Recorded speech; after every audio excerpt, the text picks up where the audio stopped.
바야흐로 휴가의 계절이 돌아왔습니다. 얼마 전 신용협동조합에서 476명의 조합원으로 대상으로 조사한 휴가에 관한 앙케이트를 보면 올해 휴가는 다음 주 8월 초에 3박 4일로 가족과 함께 바다, 특별히 동해안에서 1인당 10만 원에서 30만 원 정도의 비용을 들여서 휴가를 갈 것으로 계획을 했다고 그럽니다. 온 나라가 다 휴가 기간 오고 가고, 오늘 우리 성도들도 한 30여 년 정도 지금 안 보이는 것 같은데 이미 휴가를 가거나 가실 계획으로 알고 있습니다. 그런데 휴가라고 하면 말 그대로 쉬어야 되는데 오히려 휴가 때 더 지칠 수가 있어요. 오고 가는 복잡한 차 속에서 이런 말이 나오죠. 집 떠나면 뭐라고. 그렇죠? 휴가가 아닙니다. 휴가에 또 그 휴가 장소에 가서도 복잡합니다.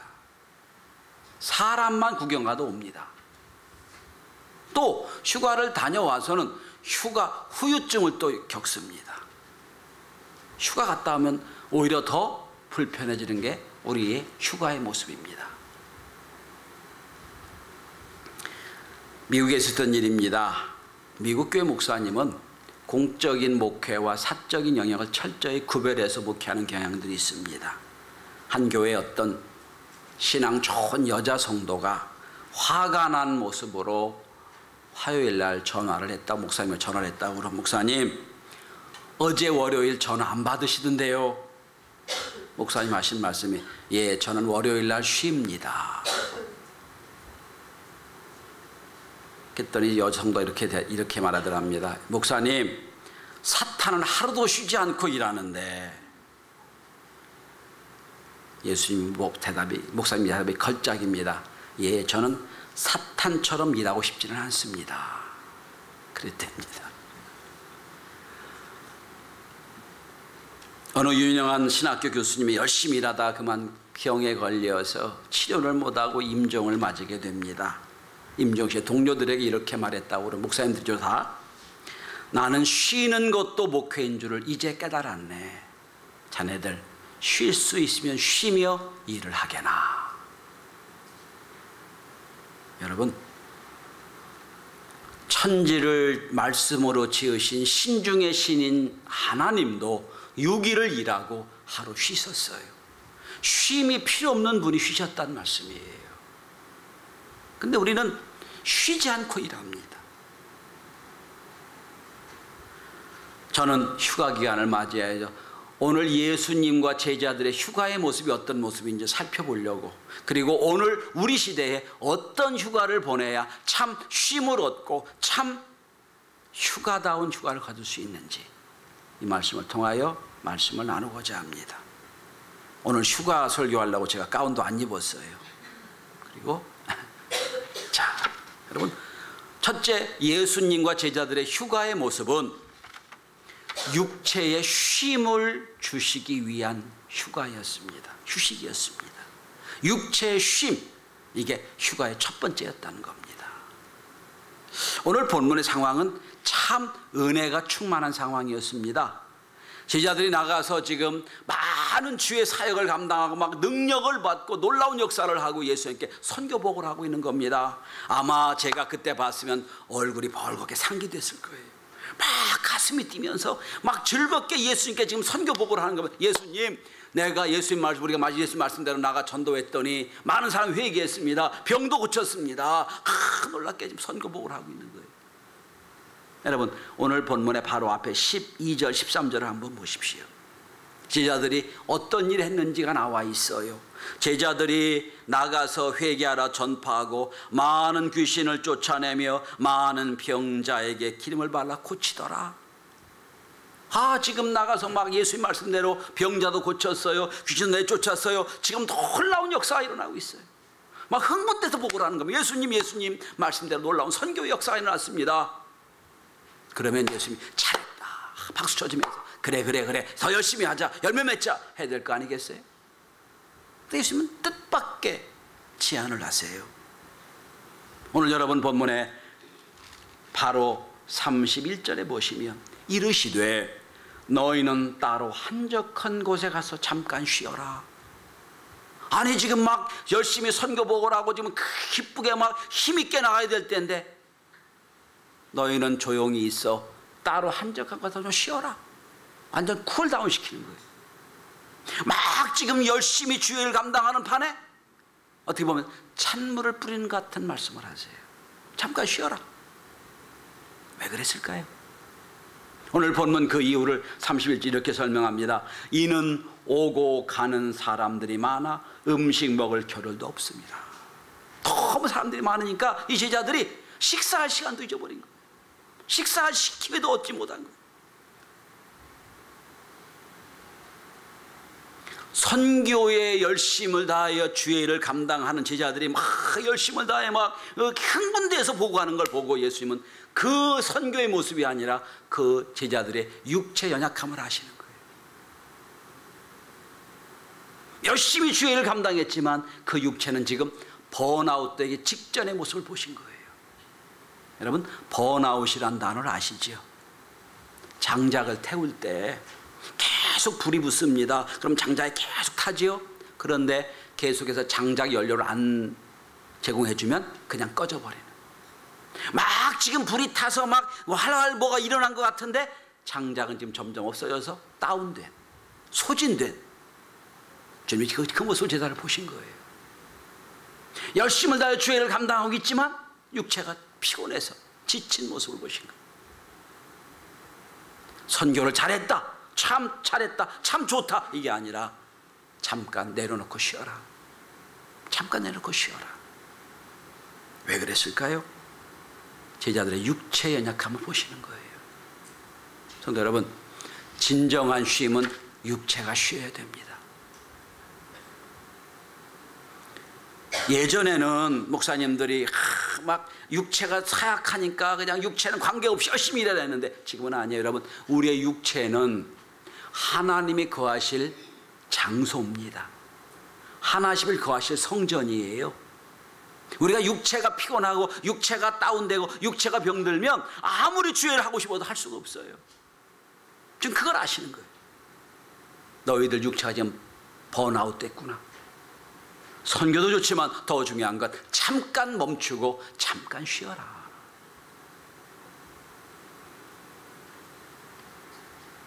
아무리 인간이 영적인 존재이긴 하지만 사실 영적인 존재가 육체의 한계를 갖고 있어요. 이걸 극복해야 됩니다. 이걸 인정해야 됩니다. 어느 날 저희 아들이 함께 잠깐 있는 동안 어머니 아버지 너무 보면 제가 보면 워커홀릭 같아요 라고 하는 얘기를 들었어요. 일 중독자란 뜻이죠. 가만히 보면 사실은 주일부터 그 다음 주일까지 쉬는 날이 거의 없는 것 같아요. 저 일평생 소원이 참고 오래 자는 겁니다. 날마다 잠이 부족해. 그 얘기를 아들에게 들으면 제가 생각해 봤어요. 그래, 하나님 이걸 원하지 않으실 텐데. 여러분, 이번 휴가는 잠도 충분히 자고 육체의 쉼을 얻을 수 있는 휴식을 얻을 수 있게 되길 바랍니다. 기독교는 영적인 존재와 동시에 육적인 존재를 같이 강조하고 있는 종교예요. 육체는 거부하고 육체는 죄이고 이게 아니고 우리의 육체 속에 하나님의 영광이 거할 성전이 되어가야 돼요. 그 제자들이 지금 번아웃된 모습을 보시면서 잠깐 쉬어라 말씀하시는 거예요.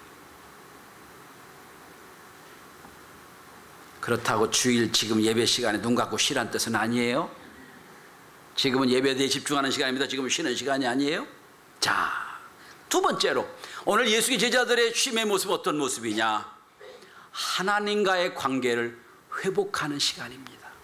관계 회복, 이게 쉼의 목적이에요. 오늘 예수님이 제자들에게 권면하십니다. 얘들아, 31절에 보시면 한적한 곳에 따로 가서 쉬어라. 오늘 본문을 주목해 보시기 바랍니다. 여러분, 따로 한적한 곳에 가서 쉬어라. 아이고, 지금 여기서 쉬라는 얘기 아니에요. 따로 장소를 떠나 한적한 곳에 가서 쉬어라 말씀하세요. 왜 그랬을까요? 한적한 곳이라면 첫째는 지리적으로 공간적으로 떨어져 있는 공간을 얘기합니다.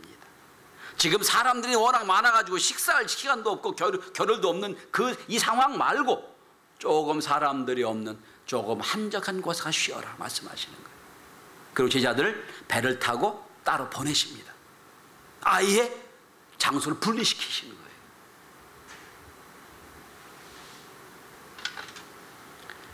물론 아무리 복잡한 그리고 아주 시끄러운 장소에 있다 하더라도 내가 하나님과의 관계가 충만한 분들은 거기서도 한적한 역사를 이룰 수가 있긴 해요. 근데 보통의 사람들은 시끄럽고 복잡하면 마음도 시끄러워집니다. 그러니까 주님이 그걸 아세요. 그래서 따로 한적한 곳에 가서 배를 타고 가서 쉬라고 말씀하시는 겁니다. 여러분, 왜 예수님이 제자들이 선교 보고하는데 멈추게 하고 배를 타게 하고 따로 한적한 곳에 가서 쉬게 하시는 목적이 뭘까요? 주님도 피곤하고 힘들 때마다 한적한 곳에 가서 하나님과의 깊은 대화를 경험한 일이 있기 때문이에요. 주님이 은혜 받은 경험이 있기 때문에 제자들 그렇게 말씀하시는 거예요. 자, 오늘 마가복음에만, 다른 성경은 말고 오늘 지금 보고 있는 마가복음인가? 마가복음 1장을 보시면 예수님이 얼마나 한적한 곳에서 기도하시는가를 볼 수 있습니다. 마가복음 1장 35절 한번 펴보십시오. 바로 앞에 장이죠. 마가복음 1장 35절. 우리 한번 같이 봉독하십시다. 자, 시작. 새벽 아직도 밝기 전 예수께서 일어나 나가 한적한 곳에 가서 거기서 기도하시더니. 여러분, 바로 직전에 어떤 상황입니까? 바로 그 전날 밤 늦게까지 병자를 고치고 귀신을 내어쫓은 놀라운 역사를 이루었습니다. 주님이 너무너무 피곤하신 거예요. 바로 직전 전날까지 열심히 주의를 하셨습니다. 그 다음날 웬만하면 피곤해서 못 일어날 텐데 오늘 이렇게 성경은 얘기합니다. 새벽 아직 날이 밝기도 전에 주님은 따로 한적한 곳에 나가서 거기서 기도하셨다라고 되어 있어요. 왜? 만왕의 왕 주님도 하나님과의 영적인 깊은 교제가 있지 않으면 안 되는 거 아신 거예요. 따로 한적한 곳에 가신 거예요. 주님이 아무리 바쁘고 힘들어도 주님의 인생을 통하여 한적한 곳에 역사 항상 있었습니다. 그리고 더 나아가 지금 1장 펴고 계시죠? 1장 45절 한번 내려가 마지막 절 한번 보십시오. 중반을 제가 읽습니다. 오직 바깥 한적한 곳에 계셨으나 사방에서 사람들이 그에게 나오더라. 또 한적한 곳에 가 계세요. 사람들이 바쁘고 막 찾을 때 그때도 주님은 따로 시간을 내서 한적한 곳에 가 계십니다. 왜? 하나님과의 영적인 관계의 깊이를 더하시는 거예요.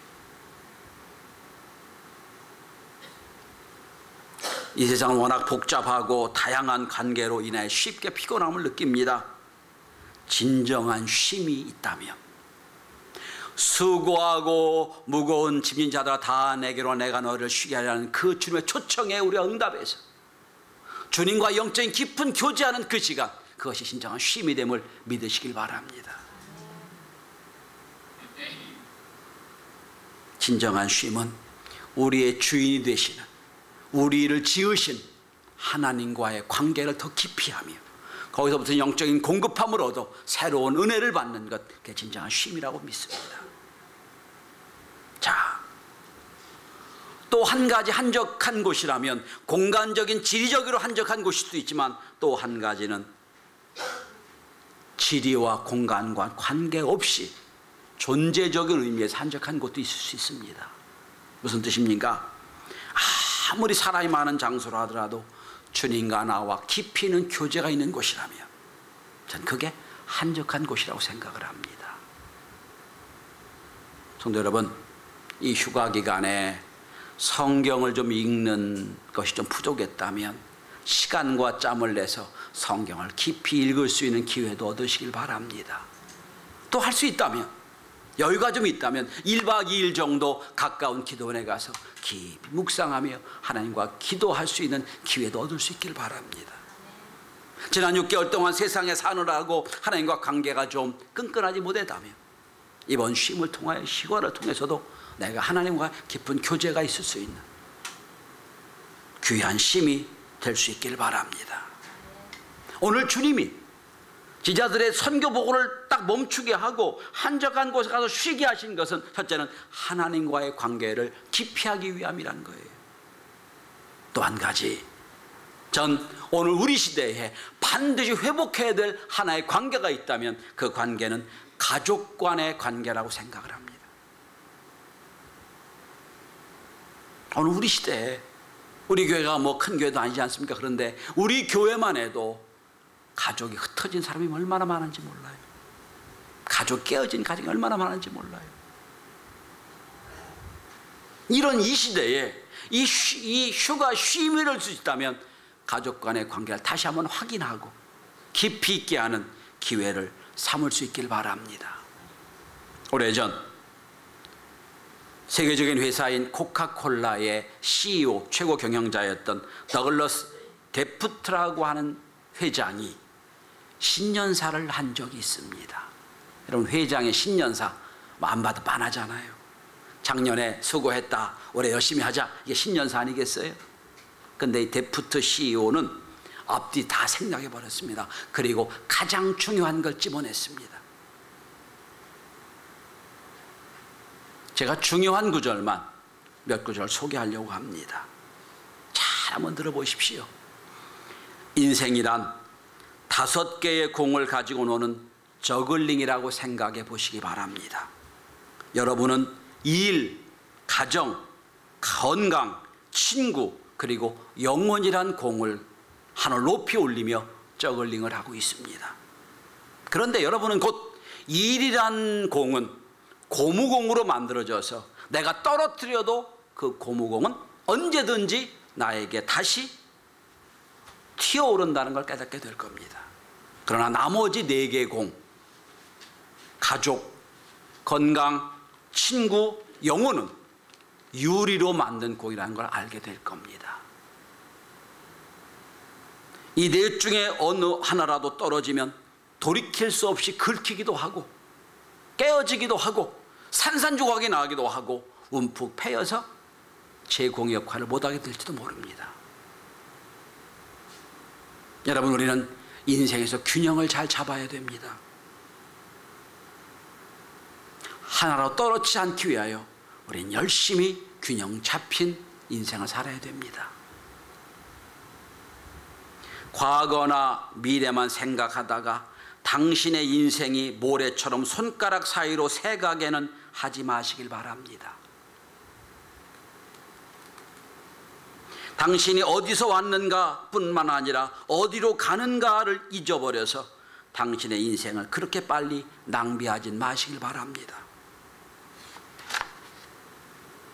인생은 경주가 아니로 걸어가는 각각의 발걸음을 음미해야 하는 여행이라고 생각을 합니다. 어제는 역사였습니다. 내일은 미스테리입니다. 그리고 오늘은 선물입니다. 그래서 오늘은 프리젠트라고 하는 겁니다. 오늘이 이런 시간은 선물입니다. 여러분, 전 이분의 신년사 중에 가족이란 공은 유리로 만든 공이다 하는 게, 영혼이란 공이 유리로 만든 공이라는 사실에 참 많이 공감을 합니다. 떨어뜨린 순간 회복이 안 됩니다.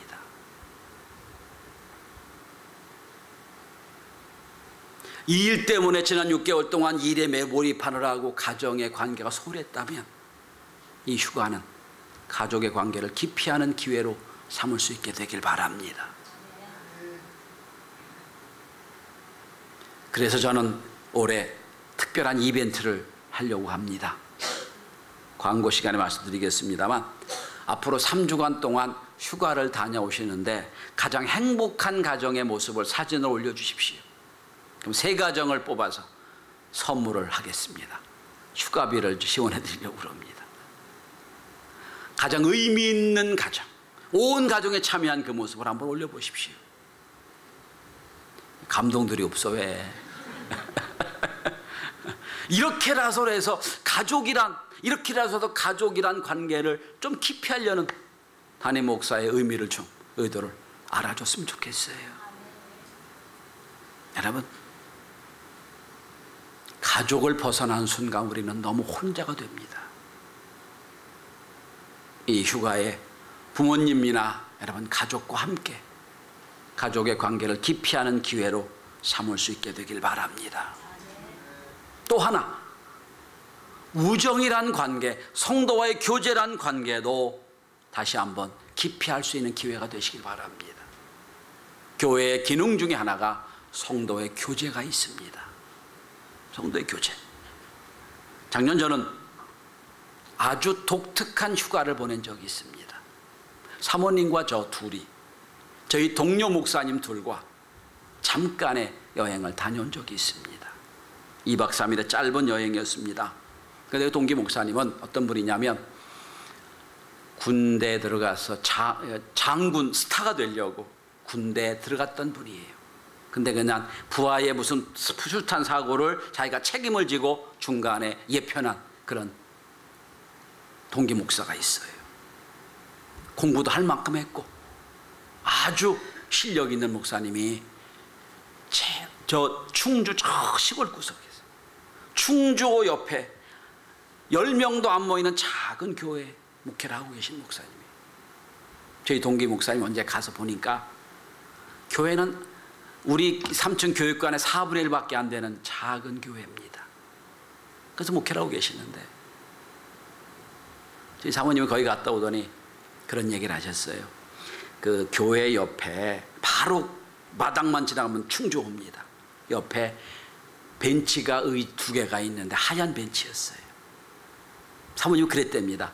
이 벤치에서 우리는 저 충주호 보는 게 낙입니다. 그러면 그런지 모르겠어요. 아름답게 보이지만 참 안타까운 모습이에요.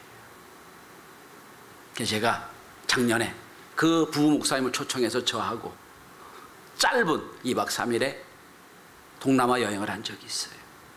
그저 그런 여행사에 그저 그런 여행이었어요.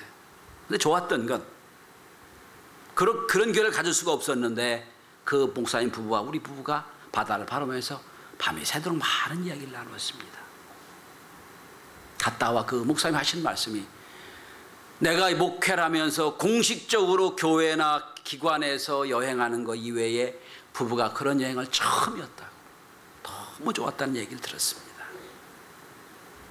여러분, 많은 돈을 들여 우정이 이루어지는 건 아닙니다. 그런데 깊이 있는 대화를 나누고 나눌 수가 있다면 참 쉼이 아니겠습니까? 그래서 전 여유가 좀 되면 제가 좀 여유가 되면 그런 일을 좀 자주 하고 싶어요. 너무 힘든 목사님들 만나 여유를 좀 갖게 하고 쉼을 얻게 하는 그리고 새로운 활력을 줄 수 있는 그런 기회를 좀 많이 갖고자 합니다. 여러분, 오늘 제자들의 선교 보고 그 막 뜨거운 그리고 열정적인 선교 보고를 잠시 멈추게 하고 그것도 좋지만 한적한 곳에 가서 하나님과의 관계를 다시 한번 깊이 알아 말씀하신 이 의미를 깨달아야 됩니다. 휴가는 일에서는 멀어질 수 있지만 하나님과의 관계는 더 깊이 하는 은혜로운 휴가를 만들어야 됩니다. 자, 마지막입니다. 예수님과 제자의 휴가는 새로운 은혜와 새로운 관점을 주는 기회였습니다. 새로운 은혜, 새로운 관점입니다. 여러분, 휴가란 영어 단어가 레저라고 하죠. 레저. 근데 레저는 원래 프랑스어에서 출발했습니다.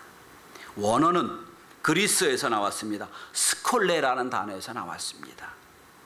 스콜레라는 단어에서 나온 말이 스쿨이란 단어지요.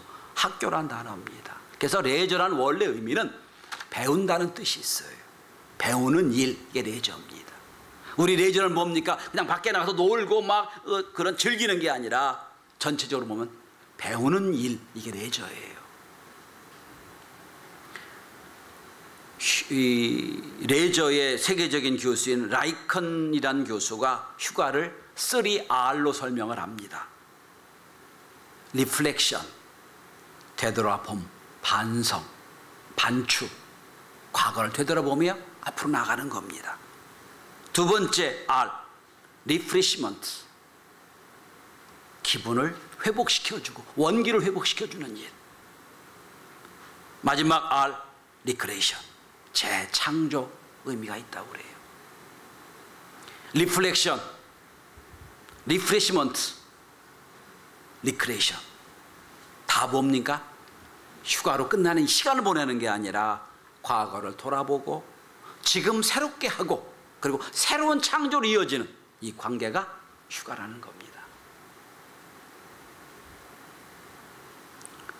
성도 여러분, 휴가의 진정한 의미는 배움에 있습니다. 휴가를 통하여 육체도 쉬고 주위와의 관계도 회복하고 더 중요한 것은 휴가 기간에 새로운 관점을 얻는 겁니다. 흔히 여행을 살아있는 공부라고 하지요. 휴가도 마찬가지입니다. 살아있는 공부입니다. 저는 가끔 이런 생각을 상상을 해봅니다. 우리 성도들이 일주일 동안 세상에 열심히 살다가 주일날 우리 교회에 와서 전혀 세상과 다른 말씀을 듣고 리프레시 될 수 없을까? 전혀 다른 영적인 말씀을 듣고 다시 한번 내가 리크레이션 할 수 없을까? 그래서 저는 여러분 우리 교회 공간을 자연 친화적 공간을 만들어 애를 씁니다. 여기 들어오면 숲속 같은 느낌, 여기 들어오면 새로운 어떤 희망과 소망을 줄 수 있는 느낌. 전 그래서 매주 예배가 여러분의 영적인 여행이 됐으면 좋겠어요. 매주일 예배가 여러분에게 새로운 공감을 주는 예배 됐으면 좋겠어요. 여러분, 시인 중에 곽재우 시인이라는 분이 있어요. 사평역에서라는 시를 써서 신춘문예 당선됐고 아주 스타가 된 분입니다. 이분의 포구의 기행이나 길귀신의 노래란 산문집을 보면 그가 남쪽 전라도 저 구석에 이름도 없는 항구를 다니고 이름 없는 지명을 다니면서 느꼈던 새로운 느낌들을 많이 써놨어요. 그분의 글 중에 제 마음을 찡하게 하는, 이건 휴가에서만 느낄 수 있는 그런 기분들이 있어 소개를 합니다. 이분 글 중에 맹인에 관한 글이 있어요. 목욕탕에서 이분이 맹인과 함께 목욕을 했어요. 그분이 맹인이라는 거 그때 알은 거지요. 그리고 며칠 뒤에 이 맹인이 가슴에 노란 꽃을 들고 있는 걸 봤어요. 그래서 물었답니다. 누구 주려고 그러세요? 했더니 제 부인이 좋아해서요. 근데 그 얘기를 듣고 다른 일 하다가 이렇게 창문을 보니 이 맹인과 옆에 있는 부인처럼 보이는 여자가 팔짱을 끼고 있는데 이미 그 노란 꽃은 부인의 품에 안겨 있고요. 참 예쁘다 라고 봤는데 함께 다시 보니까 그 부인도 역시 맹인이어서 까만 안경을 쓰고 있더라는 거예요. 이 맹인은 긴 막대기로 이제 길을 걸어가고 있고 같이 이제 팔짱을 끼고 가고 있는 거예요. 이 곽재우 시인의 마음속에 이런 생각이 들었답니다. 나는 눈이 밝은 사람만 꽃을 보는 줄 알았는데 맹인도 꽃을 보는구나. 여러분, 바쁘게 살다 보면 누가 맹인이고 누가 꽃이 전혀 관계가 없잖아요. 그런데 여행 중에 가만히 관찰하면서 느끼는 감정들이에요. 왜? 내 속에 있는 감정 계좌에 채워졌기 때문이에요. 내 속에 있는 영적 계좌에 채워져서 차고 넘치기 때문에 그렇게 보이는 거예요. 여러분, 주마간산식으로 막 스쳐 지나가 바쁘면 보이는 게 안 보여요. 근데 조용히 묵상하며 관찰하면 보이는 게 참 많습니다. 그래서 배우는 겁니다. 깊은 관심을 가지고 보지 않았다면 그냥 맹인이 지나가는 것밖에 안 보였는데 깊이 보니까 맹인의 노란 꽃을 안는 모습이나 그게 부인한테 가는 모습이나 그게 그 부부들이 맹인이었는데 꽃을 아름답게 사랑하고 가는 모습, 이런 게 다 보이는 거예요.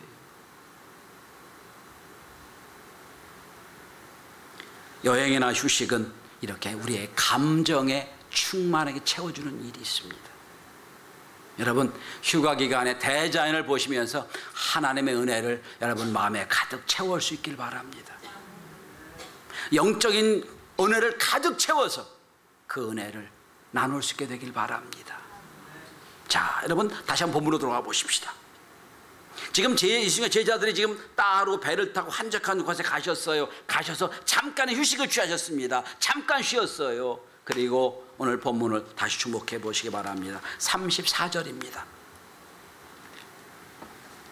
언제 알았는지 사람들이 다시 거기로 모이기 시작해서 많이 모였어요. 모였을 때 34절을 주목해 보세요. 예수께서 나오사, 잠깐의 휴식을 마치고 나오셨다는 거예요. 나오셨어요. 휴식을 보고 나오셨고, 그 다음에 34절입니다. 큰 무리를 보시고 그 목자분 양 같으면이라요 불쌍히 여기사. 무슨 뜻이에요? 충분히 쉬셨어요. 짧은 시간입니다. 충분히 쉬고 나서 보니까 사람들이 귀찮은 사람이, 복잡한 사람이 아니라 불쌍한 사람으로 보였다는 겁니다. 불쌍한 모습으로 보이는 거예요. 그리고 그들을 가르치기 시작합니다. 그리고 어떤 사건이 벌어집니까? 이게 오병이어의 사건이 벌어지는 거예요. 휴식 끝에 은혜를 받고 그 영적인 능력을 체험하고 나서 사람들을 보니까 불쌍해 보여서 그들에게 오병이어의 기적을 체험해 주는 겁니다. 자, 저는 예수님이 이렇게 이렇게 큰 무리를 보고 불쌍히 여기는 이것이 예수님의 눈이라고 생각을 안 해요. 제자들도 똑같다고 생각을 합니다. 자, 한번 보십시오. 31절에 오고 가는 사람이 많아서 먹을 겨를도 없던 제자들을 잠시 멈추게 하고 잠시 휴식을 갖게 한 뒤에 어떤 일이 벌어진 줄 아십니까? 제자들도 함께 나와서 오병이어의 기적의 현장에 체험을 합니다. 그리고 42절을 주목해 보십시오. 다 배불리 먹고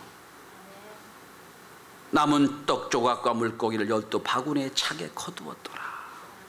아까 먹을 수 없는 상황이었죠. 바쁜 상황이었죠. 이제는 충분히 다 먹고 제자들도 먹고 3만 5천 명을 다 먹고 12바구니가 남았더라, 그런 얘기입니다. 재미있는 건 마가복음 오병이어의 기적을 예수님의 휴식으로 출발했다는 사실을 보셔야 됩니다. 오병이어의 기적의 역사가 주님과 제자들의 잠깐의 휴식으로 시작을 했다. 이게 마가복음의 이야기예요. 성도 여러분, 길어야 2박 3일, 3박 4일의 여행을 휴식하시겠지요.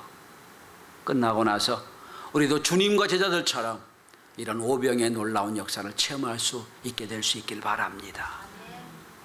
진정한 휴식은 새로운 은혜를 받고 새로운 관점으로 새로운 역사에 참여하는 것, 진정한 휴식입니다.